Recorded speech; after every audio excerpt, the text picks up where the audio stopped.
Okay, in this video we're going to talk about setting up your own backup server for really cheap. You don't have, even though it's a enterprise grade server, you don't have to spend a fortune on getting this up and running.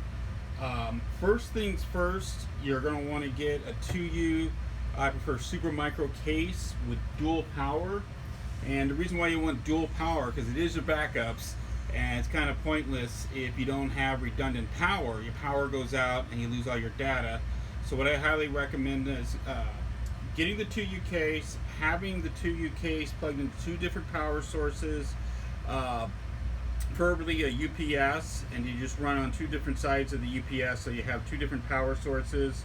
Now if you try to get these cases retail, you're looking at like $600, but you can get them used for only $150, multiple sources just for $150. In the front of the 2U case, you're going to see 8 bays. And these bays is where your drives go in, just like that. In this particular case, we're setting up a storage server with 4 terabytes of redundant storage. So what a lot of folks will do is just they'll set this up in the data center so they can access their data from anywhere, and they have control over it so they can get the actual drives if they need the drives. And then for compliance reasons is another reason why people will set up their own storage server like this. So first thing we do is we set up our drives. Again, this is where the drives are.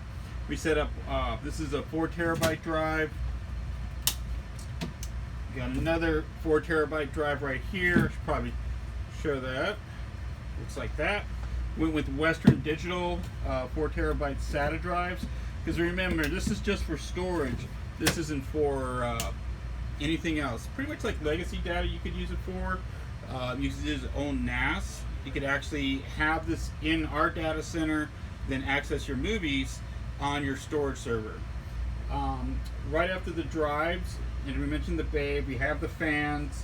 And earlier I mentioned this is an RAID configuration because you're going to want the redundancy. Please note, RAID is not backups. All RAID is redundancy. If one drive fails, you still got the other one. We set this one up in a RAID 1 configuration. So here's the RAID right here. Hope you can see that from this angle. And then what you really want to do is label the cord. Sounds silly, but labeling the cord is really important. We got port 0 and port 1, and then on the front of the server we label accordingly point 0 and point 1. That way the RAID will go straight to these drives and write the data accordingly. You don't want to mismatch them. There's obviously a RAID card. What we did is we went with 32 gigs of DDR4 RAM, and reason being is it just doesn't need that much RAM. Went with an E3-1230 processor. On the motherboard, we went to Supermicro X10, again, the whole goal here is just to store your data so you can access it anytime, and that's about it. You just drives, RAID, motherboard. Definitely want your 2U case to have everything in. And as time goes on, what's really important is you can just add additional drives to the RAID.